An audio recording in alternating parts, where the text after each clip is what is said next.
Lyca productions Subaskaran தயாரிப்பில் அறிமுக இயக்குனர் ஏஆர் ஜீவா இயக்கத்தில் அனுபமா பரமேஸ்வரன் நடிப்பில் லாக்டவுன் டிசம்பர் 5 முதல் திரையரங்குகளில். முக்கிய செய்தி: பிரபல திரைப்பட தயாரிப்பாளர் ஏவிஎம் சரவணன் சென்னையில் இன்று காலமானார். முக்கிய செய்தியாக பார்த்து வருகிறோம். பிரபல திரைப்பட தயாரிப்பாளர் ஏவிஎம் சரவணன் சென்னையில் காலமானார். இது தொடர்பான விவரங்களை நமது செய்தியாளர் மீனாட்சி சுந்தரம் வழங்க கேட்கலாம். மீனாட்சி சுந்தரம், வணக்கம். பிரபல தயாரிப்பாளர் ஏவிஎம் சரவணன் தற்போது இன்று காலமாகியிருக்கிறார். அது பற்றி விவரங்கள் என்ன, சொல்லுங்க. தமிழ் சினிமாவில் மட்டுமல்ல, இந்திய சினிமாவின் முக்கியமான சினிமா தயாரிப்பாளரும் தமிழ் சினிமாவை உருவாக்கியுள்ள ஒருவரான ஏவி மெய்யப்ப செட்டியாருடைய மகனுமான ஏவிஎம் சரவணன் இன்று அதிகாலை சென்னை ஏவிஎம் ஸ்டுடியோவில் உள்ள தன்னுடைய இல்லத்தில் காலமானார். அவருக்கு வயது 85. தமிழ் சினிமாவை உருவாக்கிய 3 முக்கியமான தயாரிப்பாளரில் ஒருவர் ஏவி மெய்யப்ப செட்டியார்.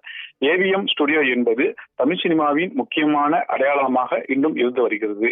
தமிழ், தெலுங்கு, கன்னடம், மலையாளம், இந்தி, பெங்காலி உள்ளிட்ட பல்வேறு மொழி படங்கள் இங்கு படமாக்கப்பட்டன.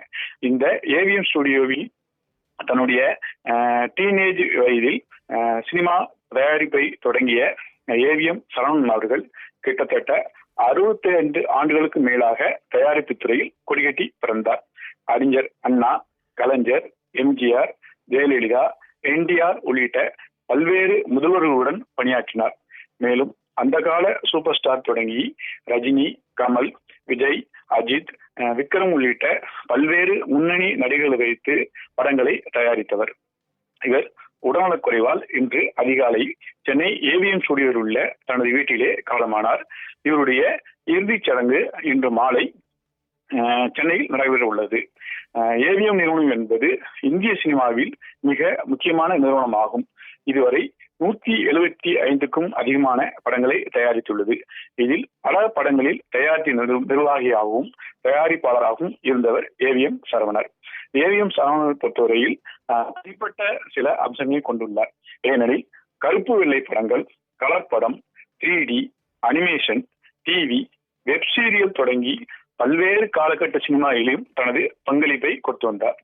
மேலும் இவர் சென்னை மாநகர ஷெரீப்பாகவும், அகில இந்திய சினிமா சங்க தலைவராகவும், அகில உலக தயாரிப்பாளர் சங்க தலைவர் உள்ளிட்ட பல்வேறு பதவிகளையும் வைத்து வந்தவர்.